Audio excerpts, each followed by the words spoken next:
Live, Chair. Thank you. Before we actually get into the main meeting, ladies and gentlemen, can I just remind you of the fact that we've had this new sound system installed, which is above you on the ceilings, and it is, I am reliably informed it picks up all comments that people make to each other. So I would just remind you of the fact that if you're talking to your neighbour next door, it's likely to be recorded. So, good evening, welcome members, officers and those members of the public here at the meeting and those joining us virtually. Item 1, apologies for absence, please. Thank you, Chair. So apologies for absence has been received from Councillors Annie and David Brenton, Councillor Lauren Bright, Councillor Elliott, Councillor Newton and Councillor Pennington. Thank you. Moving on, item 2 is to receive previous council minutes on pages 4 to 22. We have 3 sets of minutes. I'll go through them obviously one at a time. We'll take a vote at the end of it. So this is the meeting on the 23rd, Monday the 23rd of June. Starting with page 4, 5, 6, 7, 8, 9, 10, 11 and 12. And we'll let you move those minutes. I'll second. Yep. Oh, somebody has, but that's not so quick. Proposed by Leather, second by James. Yeah, that's fine, yeah. All in favour, please show.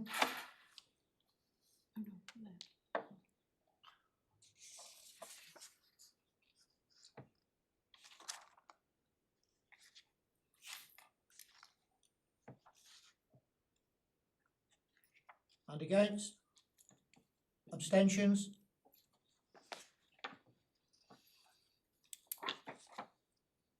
It's 23, 4 and 5 abstentions, Chair. Thank you. Okay, moving on to Monday the 14th of July. Page 13, 14 and 15. I'll move those. Councillor Locks proposed it, Councillor Hackett seconded it. All in favour, please show.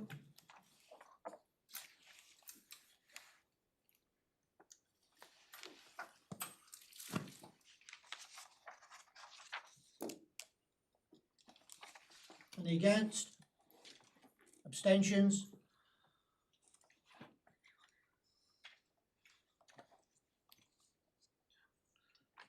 That's 19, 4 and 10 abstentions, Chair. Yeah. And then lastly, Monday the 28th of July, page 16,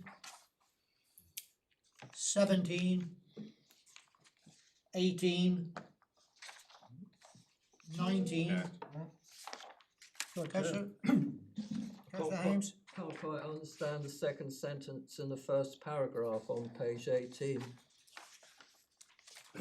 He explained that if the fabric improvements, the electrical demand and running costs would have been comparable to oil costs. Should it read, he explained that with the fabric improvements? Yes, it probably would. Yes, I agree with you. It should read with the fabric improvements. Yeah. Thank you, Chair. That was page 18, page 19, 20, 21 and 22. Would you like to move them? I'll move them from the chair. Councillor Ince seconded it. All in favour, please show.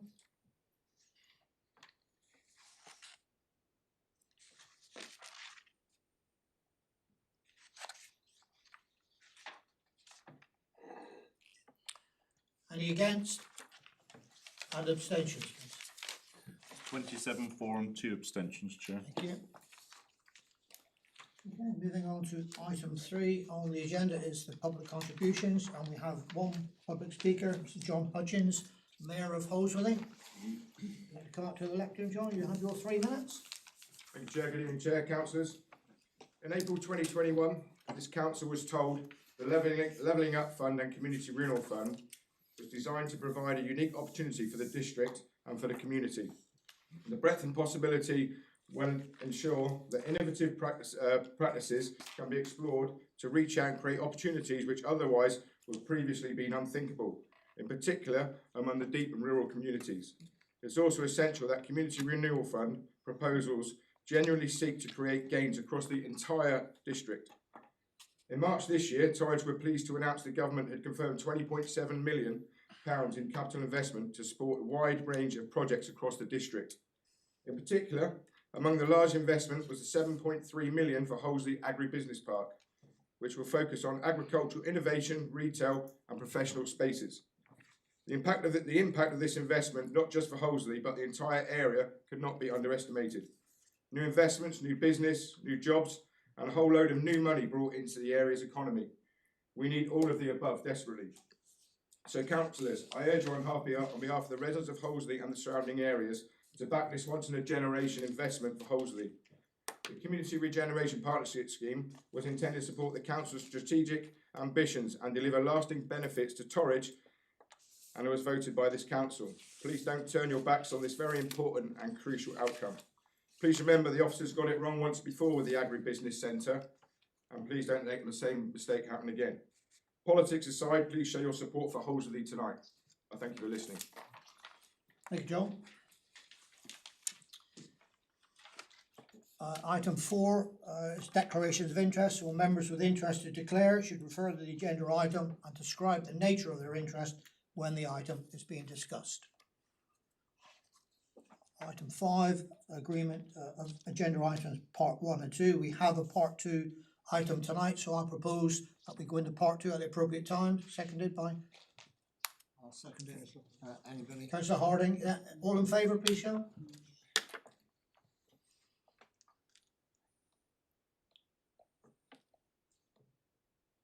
It's unanimous, Chair. Thank you. Okay, moving on, item 6, to consider correspondence brought forward, especially by the chair. I haven't got any particular items. I don't think you had either, Steve. No, Chair. Thank you. Item 7 is the annual report on treasury management for 24-25, which is pages 23 to 30. Peter Hudson will present the report. Thank you, Peter. Thank you, Chair. Evening, councillors. So this is an annual report on treasury management. So we're required to give an annual report on treasury management for the previous financial year. So this is for the year 2024-25, and it details the council's performance on treasury management. So in the report, the first page of the report shows a chart of the Bank of England base rates. So that gives you an idea of where interest rates have been moving. They're a large part of our treasury management programme, and that's where we get a lot of our interest from. The report goes into a bit of detail about the interest that we earned last year and contributed towards our surplus. And the report then talks on a little bit about borrowing. So the council only currently has £191,000 worth of external borrowing, so don't have too much borrowing. That's pretty much it for the report. There's the appendix report. This includes the prudential indicators for the council.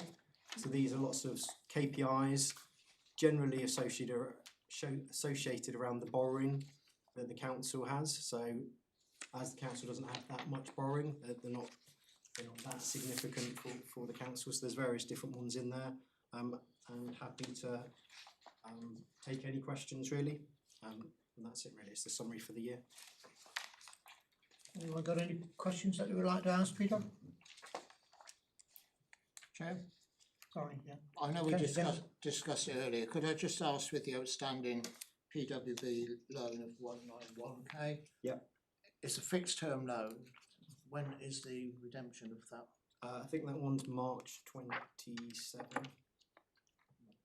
Okay, thank you. Thank you, Peter. Thank you. You just merely receive that. Chair. Chair. Sorry, Councillor Lavelle, sorry. Sorry, can I just ask, it's maybe the wrong place to ask Could it. you speak up a little bit? Sorry, the new sound system would pick me up. Just with regard, there was a question from a constituent about the investments of the council with regard to connections with Israel and supporting Israel, any companies that supported Israel. And I contacted the head of pensions and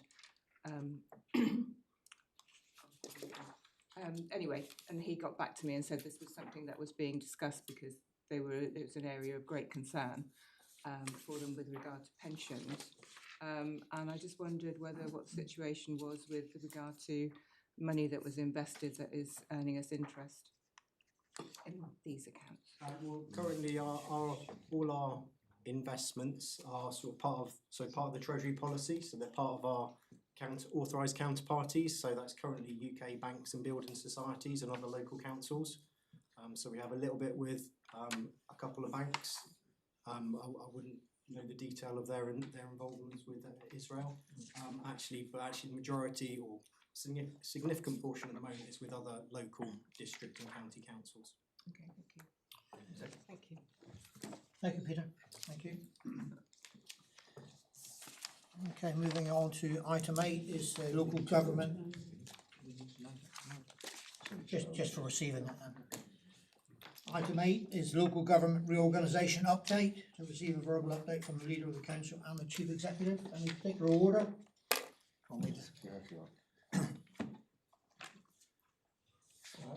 Thank you, everybody.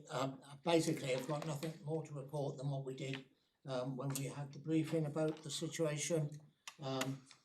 KPMG are working on in the background to establish the data that we need for the individual options.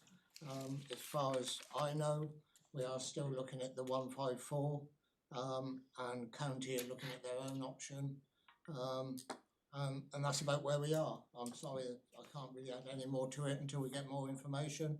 When we do, we'll bring it to you. Okay. Thank you.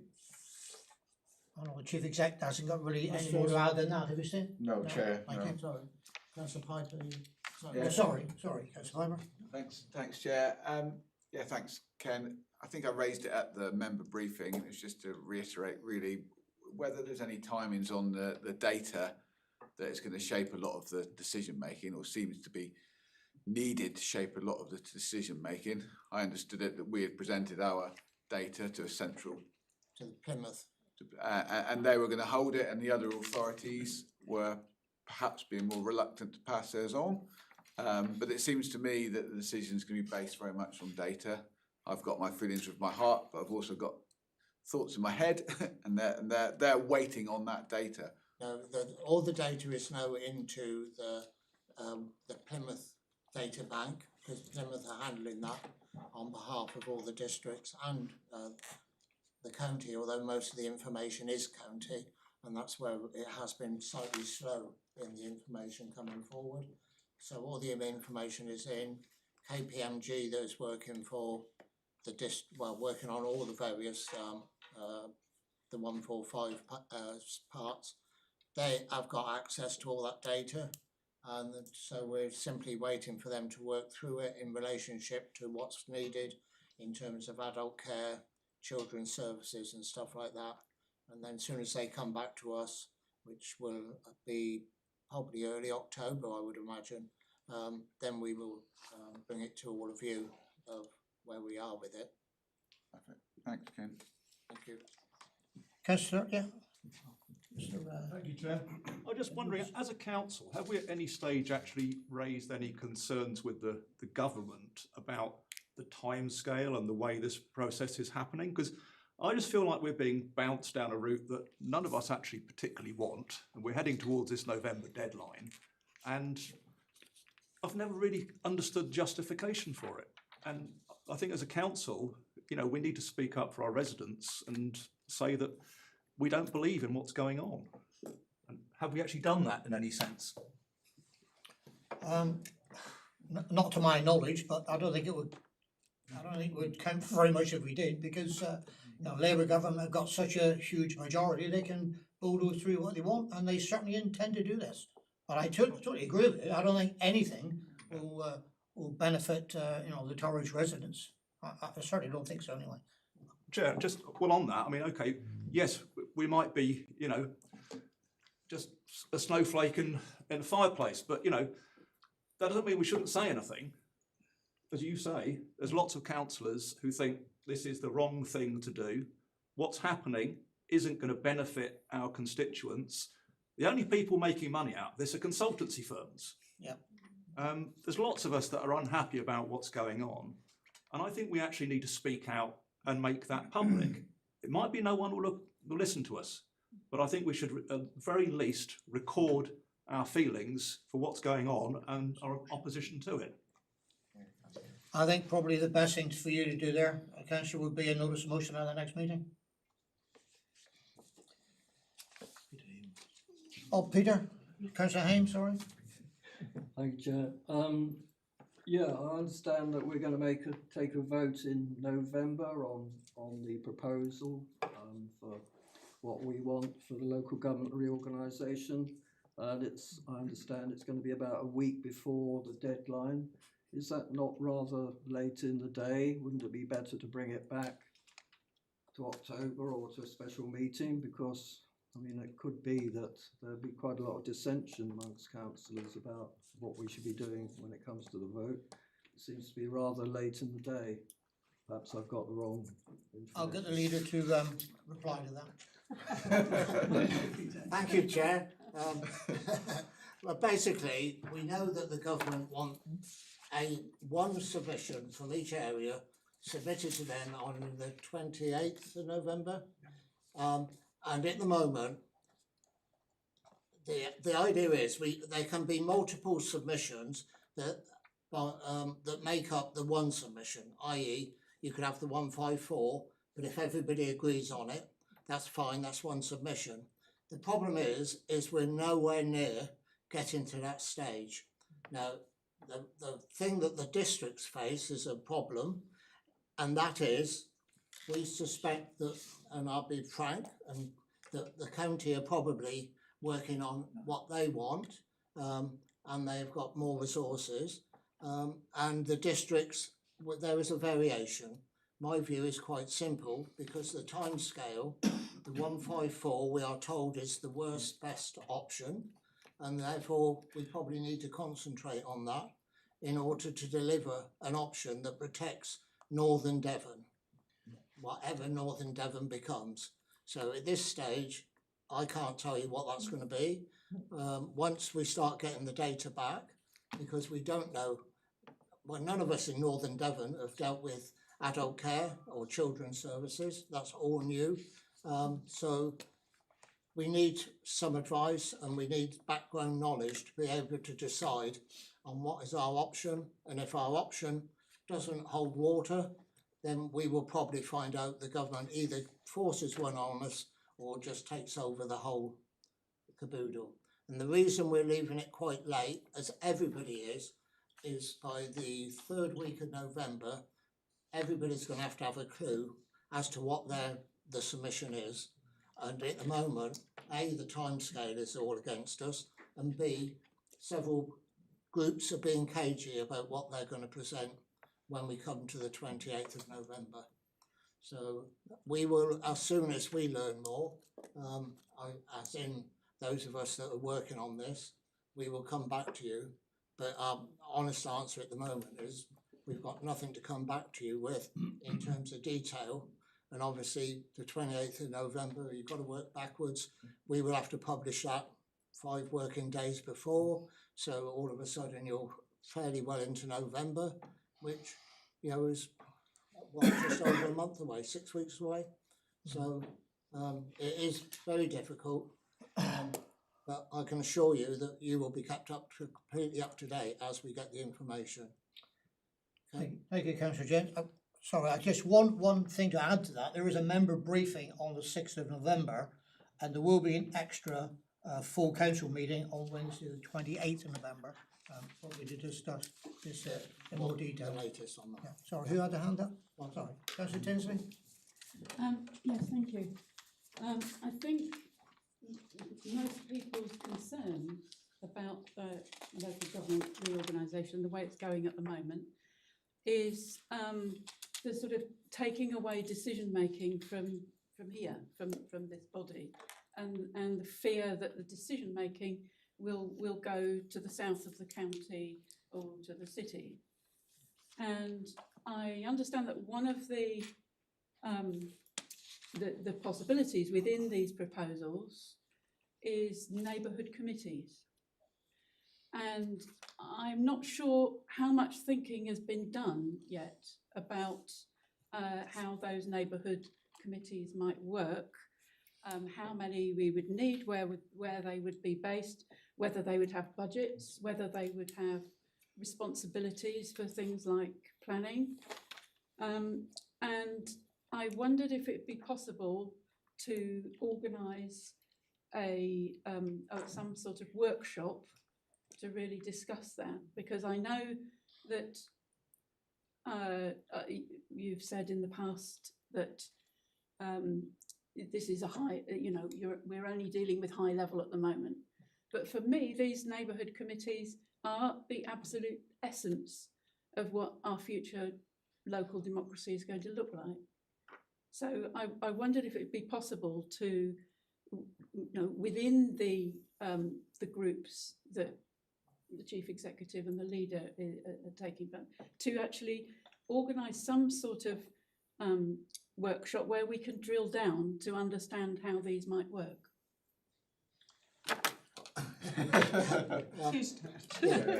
Those community committees or whatever was brought into the government bill about a week before the bill was put together, and so we have absolutely no idea at the moment if they're going to exist or what the criteria will be, what their powers will be. So it would be nice to have a meeting when we know that sort of stuff to discuss it, but at the moment the government's not released any information about how they're going to be, and whilst perhaps other areas are discussing them, but I'm not sure what grounds or what information they've got that have not been released. I think probably the only thing we can do is put it on the agenda at the moment for looking at the next meeting, when we have the next district leaders meeting, to see how we can try and establish what is intended.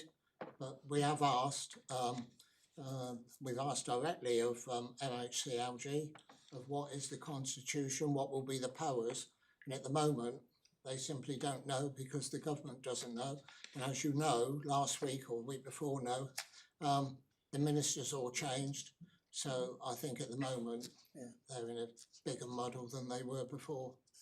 They're reorganised, but I take your point, Councillor Tinsley. Is it possible to put it within the proposal that's being developed, our own ideas about what we might like to see in those committees?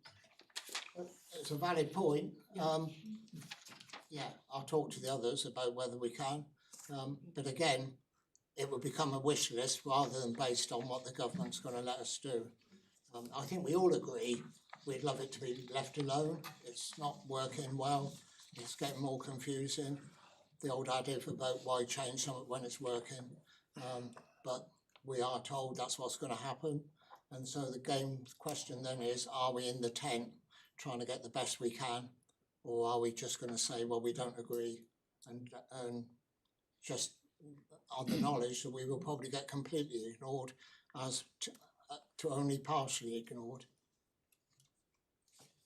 Thank you, Ken. Okay, moving on to item 9, it's the Community Regeneration Partnership, in particular the Hatchmore Industrial Estate, Torrington, pages 31 to 36, and Sean is going to present the report.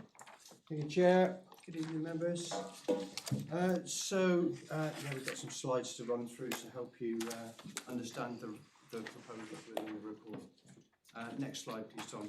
So you'll see that the purpose of this report... Can you make that any bigger, Tom, if you can? Well, you might not be able to see that the purpose of this report is to seek authority to reallocate £2 million of funding from the Bideford Business Park project to deliver a further phase of the Hatchmore Industrial Estate project. And again, a bit further than that, for you to determine the future scope of the project, whether to proceed with phase 1 or phase 1 and 2 combined. So the report itself provides you with some context around the Community Regeneration Partnership that's already been referenced in public speaking earlier on. The 2 projects that have been mentioned were projects within that. and both attracted funding. The Bideford Business Park project was allocated £2.6 million. And for those of you that aren't aware where Bideford Business Park is, it's at the top of Manteo Way in East Water. It's the land behind the Evans Transport setup, and it's land owned by Evans Transport or the Evans family. Negotiations have faltered on that land. They've made it clear that they don't want to sell that land, so that project is effectively finished. And so within the realms of the Community Regeneration Partnership, it's possible to reallocate that funding to other projects within the partnership in a fairly straightforward manner. It needs to be done by local agreement and the preparation of a business plan that would go forward to our local contact officer at MHCOG. What we don't have is the ability to introduce new projects into that programme. So the most straightforward time efficient thing to do is to allocate funding within the programme. So next slide, please, Tom. So this gives you, this slide, again, small writing, but gives you some detail, and I won't run through it because you can't see it.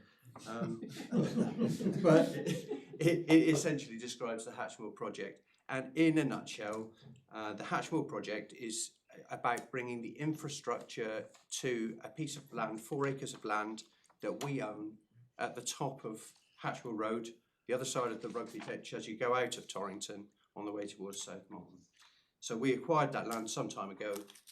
It's had previous planning permission for industrial development, and so we got some funding to bring that to fruition. So £1.6 million was allocated to that project. The way we're running with that is we've received some pre-app advice on it. There's a stage 1 report that's been produced, and as the timeline runs through, we're hoping to be in contract by July 2026 and on site in autumn 2026 with that project. So now is the opportune moment if we're going to upscale the project to make that decision, because we're moving into a planning application and that need to be considered immediately. So next slide, please, Tom, or Kirsty, whoever's driving. So that's the plan of the site. So Adrian and Jim, our project managers, have been working on some designs for the site. And as you can see, it offers quite a lot of opportunity for a reasonably small site to provide some really productive and valuable workspace for the economy of the area. So the place board that was established to oversee the Community Regeneration Partnership considered that Bideford Business Park wasn't going to be able to be delivered. They looked at the other projects within the programme. Bideford Business Park was a very similar project to this one in that it was about bringing services to open up an industrial estate, and they determined that this was the most suitable project for the reallocation of funding, and have arrived at the figure of £2 million. So they've proposed that £2 million is reallocated from Bideford Business Park towards the delivery of a further phase of this project. So on the other side, there's some text that should run through. So the initial phase that's funded from the Community Regeneration Partnership, like I said, is to deliver the, if you just make it smaller again so I can see the map at the same time, because I need to explain the picture. So the initial phase brings services to the site. It delivers the road that runs up the right-hand side of the site, some turning heads into the rest of it, and brings the other essential infrastructure to that site. Your drainage, your power, your waste, those sorts of things. They're all, so that's what the funding's for. What the Place Board would like to see the £2 million added to is a phase 1, as it's described, and which is everything that would be within the red line on the plan. So that's actually delivering 480 metres square of commercial units on top of, sorry, Councillor Piper's got Sorry, Sean, could you just show on that plan where the differentiation between phase 1 and phase 2? Yeah, so if I just walk to entirely clear, I didn't think. So that's your main road coming up from Torrington in this direction. That's out towards South Molton there. The phase 1 will deliver the infrastructure of this road, and it'll bring the power to the site, the water to the site. It'll take the drainage and off the site and out towards the mains and all the other essential services. The first phase, the additional phase, phase one, as it's sort of kind of confusing, because phase one isn't actually the first phase that we're doing. Phase one is phase two, but that's why it's confusing. I get confused myself. So the first phase of actual development, if you like, is what's within the red edge, except that road which will be delivered by the infrastructure works. So it would deliver you these units here. Okay. Yep. So that would do that. Go back to there. So I've got the numbers at my disposal. Yeah, blue one's not the white one. Yeah. So, like I say, that's 480 square metres of commercial units, and the cost of that is £3.65 million. So phase two, which is phase three, it would be to deliver a further 600 square metres of units, and that's the 4 units here. Okay. And as it says here, the cost of that component is another £1.7 million. It's all estimated at this stage because obviously designs are at a very early stage. Okay, so the total cost of phases 0, 1 and 2 is £6.95 million. Sean, can I ask what the rest of the plan refers to then? Sorry, no, that's just, we would seek to, we're master planning the site, if you like, our holding. So I that's, think that's important. yes, fact, yeah, no, you're absolutely right. Because So that visually it looks very different to what. yeah, absolutely. the So that reality shows you is. the sort of quantum of development you can get off of the land holding that we have there, that we will shows be phase enabling. 5, 6, 7, 8, 9. Exactly, yeah, yeah, so however many Thanks future for phases. clarifying that. Okay. So, next slide, please. So the report obviously makes some conclusions that the business park project won't be delivered. So there's £2.6 million within the CRP programme that needs reallocation. The Place Board was created to oversee the community regeneration programme, and they proposed that £2 million of that 2.6 million is reallocated towards the Hatchmore project. Hatchmore is a Torridge project. It's a long-standing priority of our council to get this delivered. We own the land. We don't have any complicated negotiations like we've had at the business park or other sites. And we're confident we can deliver within the time frame. And obviously there would be 0.6 million left unallocated within the CRP programme for later allocation to give it some flex. And then to the recommendations. So the first recommendation is that members approve the reallocation within the Community Regeneration Partnership Programme of £2 million from the Bideford Business Park project to the Hatchmore Industrial Estate project for phase 1. And if members wish only to deliver phase 1 of that project, they approve that the capital programme is revised to reflect the cost of delivery, £5.25 million, including the use of an additional £1.65 million of funding from Torridge District Council. Okay? Or, if you wanted to do the entire proposal that I've presented, so the phases 0, 1 and 2, the capital programme is revised to reflect the total cost of that being £6.95 million, and that would mean using an additional £3.35 million from Torridge District Council, which would include some borrowing. The fourth recommendation is that members approve the additional borrowing at £3.35 million if you take that option. And the fifth recommendation is that whatever you recommend, we're authorised to make the relevant planning applications and seek the other associated consents that we need to deliver the project. So that's that, Chair. Happy to take any questions that members might have. Goes Thomas, yeah.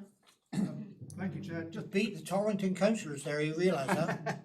Just a couple of questions regarding the numbers. Yeah. You're talking about 2.6 million from the Community Regeneration programme. Why not put all of it in, rather than just have 2 million? And if we go with phase one, talking about another 1.65 million from Torridge. Yeah. Would that be additional borrowing as well, or would that be coming from our reserves? So I'll answer the first part, and I might call on Peter to help me with the second part. So I'm presenting the Place Board's recommendation to you. They've recommended that 2 million of that 2.6 million pounds is reallocated to this project, based on the fact that they thought it would be a good idea to keep a little bit of wriggle room in the programme for any other projects that might want to come forward. So that it's their recommendation to Torridge, because Torridge will need to amend its capital programme and take some additional borrowing or funding to deliver the project. In terms of where the money will come from, Peter? It would be borrowing, yes, yeah, correct. Councillor Craig, you had your hand up. Yeah. I just wanted to ask whether the Place Board considered reallocating funds when it did the business park to the Clevewood development, which is very close to where the business park was going to be, to actually ensure that there was a greater proportion of social housing, given that labour mobility is one of the single most critical reasons for holding our economy back. Yes, I can answer that. Yes, they did consider that.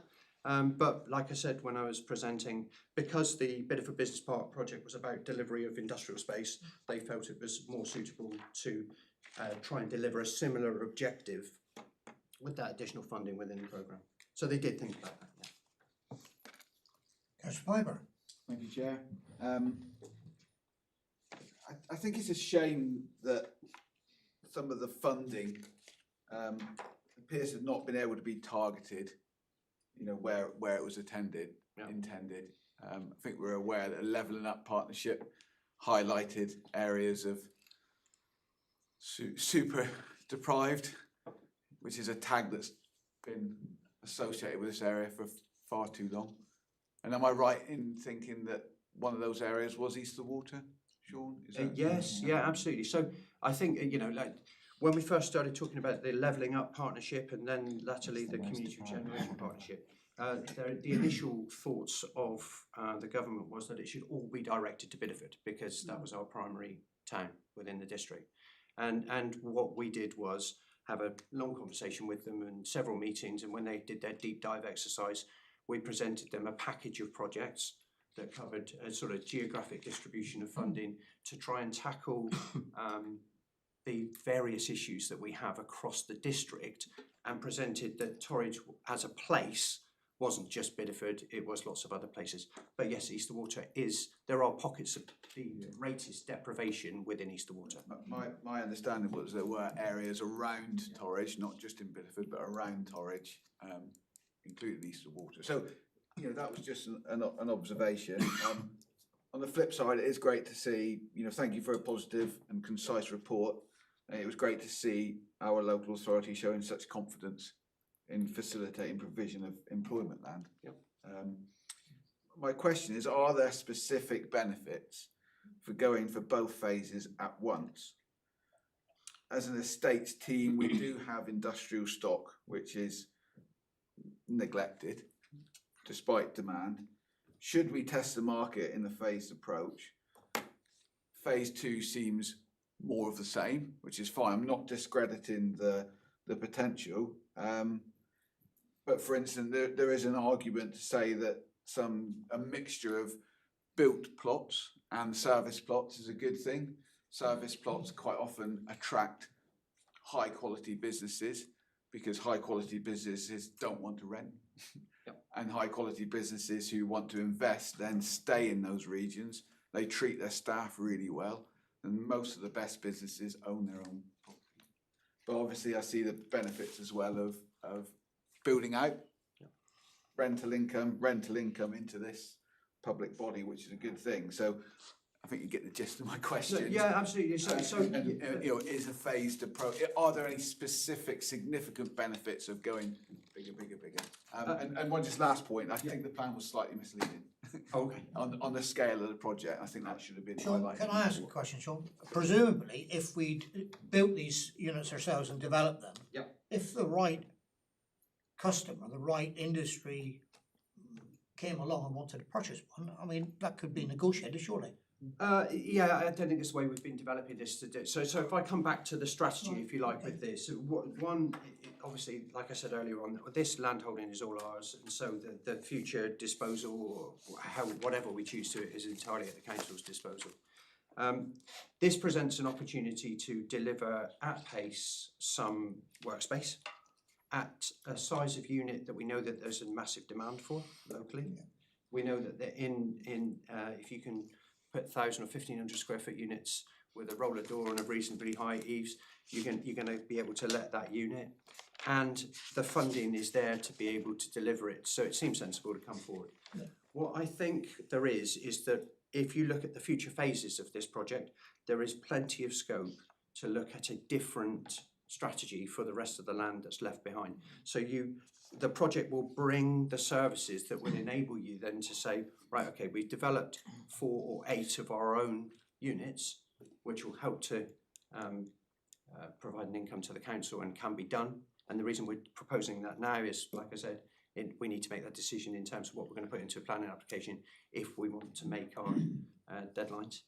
But there is probably, I can tell you the exact acreage, but there's at least 2.5 acres, I would imagine, that's left on that site that could be divvied up into plots for future sale or other commercial unit development if you wanted to do that. So yeah, there's a bit of flexibility. And I wouldn't propose selling off, I wouldn't ever recommend selling off individual units within a Torridge District landholding because it becomes complex to manage. It's better to have blocks that you manage yourself. Okay. I believe Councillor Andrews has your hand up. I'm just a little concerned about the amount of car parking space on there. There didn't seem to be, to my mind, quite enough. I guess that will come out in the wash through the planning process. So yeah, thank you for that. We'll feed that into the process. That's an indicative plan that will just give you an idea of what would be required. But it's not. Don't have planning permission yet for it, so we haven't set that in stone. Councillor Cottle-Hunkin. Yeah, just felt that I should say something and to thank the Place Board for proposing that it's reallocated to Great Torrington. We all know that it's desperately needed. It's known as a commuter town. A lot of people travel to work in other areas, so if they can work in their own town, then that's really great. And we've got so many new houses as well, and people need employment. So I think it's win-win. And thank you. Councillor Tinsley.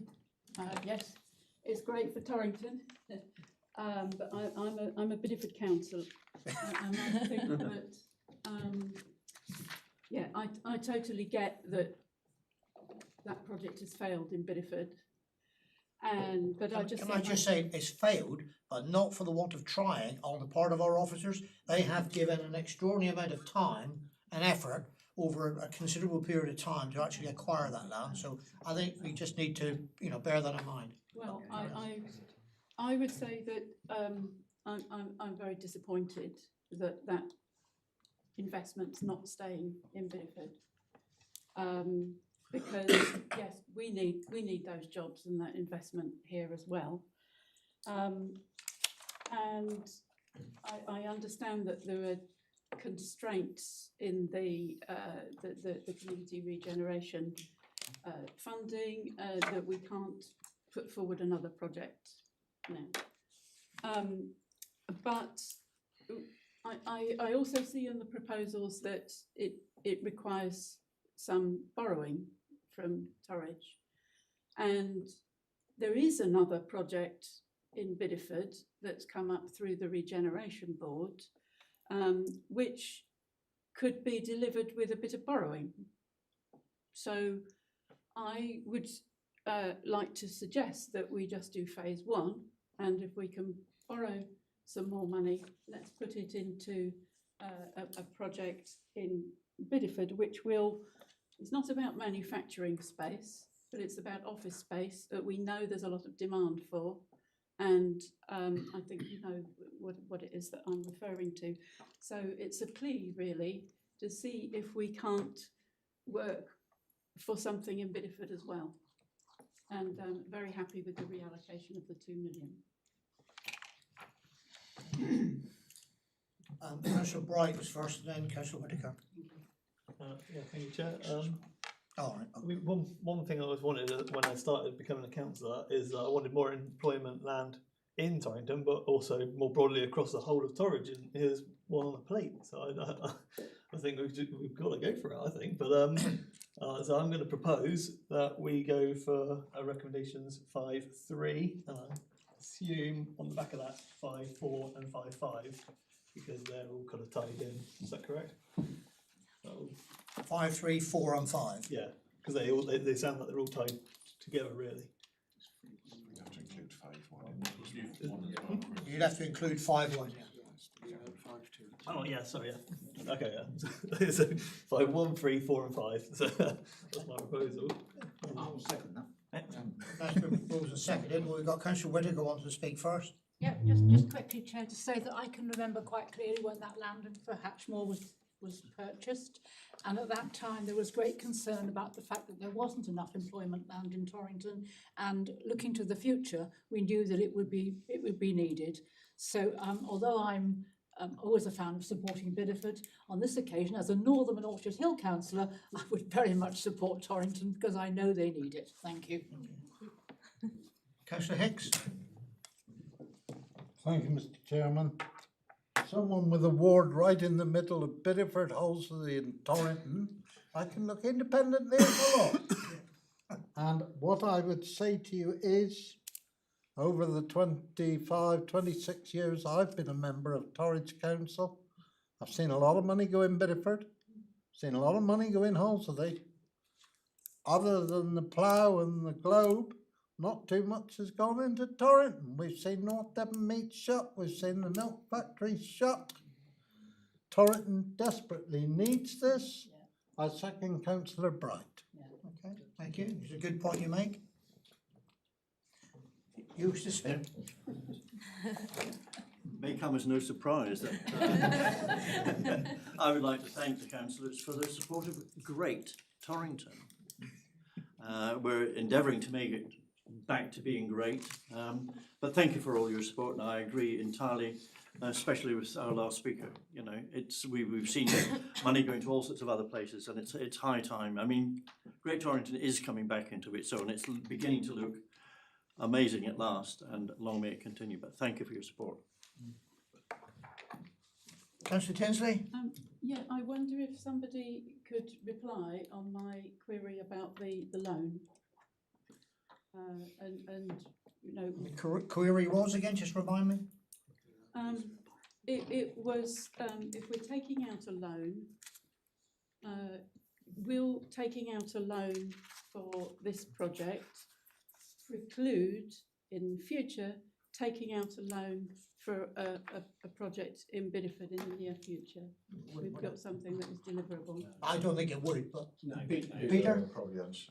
No, it would be down to the project that you were taking out the loan for. So we'd normally look for the project to cover the costs of the loan. So it'd be down to an individual project. So if that project was to cover the cost through a rental or whatever mechanism, then we could quite easily take out that loan. Councillor Piper?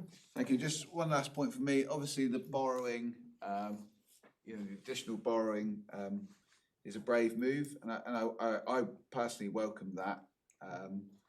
But I presume that's been costed out from forecasts into future revenues from rental or sales. Is that the business model we're going down?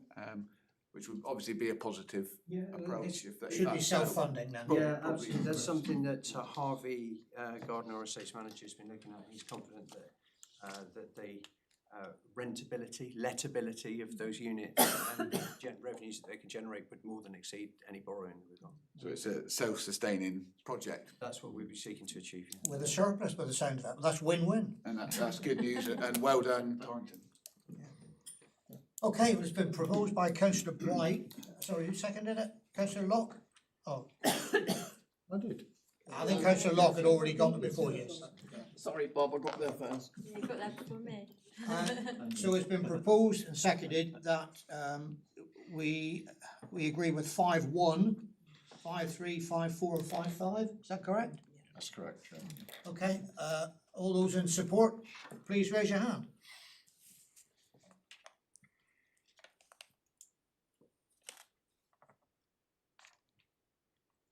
Unanimous, Chair. Well, that's really, really good. We're all Torridge councillors and we're all supporting Torridge. Well, Thank you.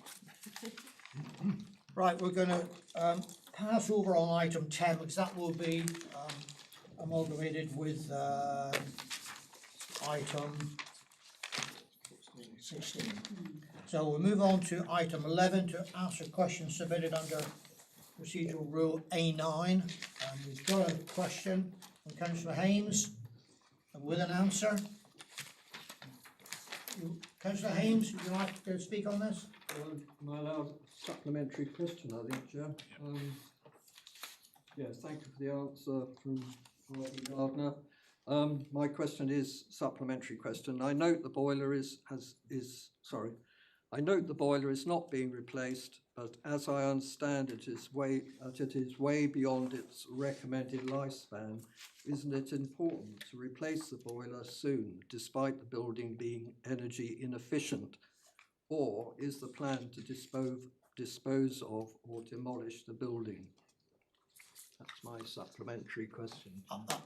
Well, I can't answer it in any great detail, other than I would imagine that if and when the boiler really fails, it'll be replaced with a similar type of boiler. I would imagine. Anyone else got any? Sean? I don't know about that, Councillor Hames, but I certainly say at the moment, we have no plans to dispose of or demolish that building. So that's the only bit I can say with any certainty. In terms of the boiler, I need to find you an answer from the team. So thank you, Chair. So you'll be writing to me with a... Chair, you get a response. I get a within 5 response, responses. I understand it, thank you. Okay, moving on to item 12, petitions. We have none. Item 13, there are no notices of motion, which brings us on to item 14, exclusion of the public. That the public be excluded from the remainder of the meeting because of the likely disclosure of exempt information as defined in Schedule 12A of the Local Government Act 1972. I'll propose from the chair and seconded. All in favour, please show.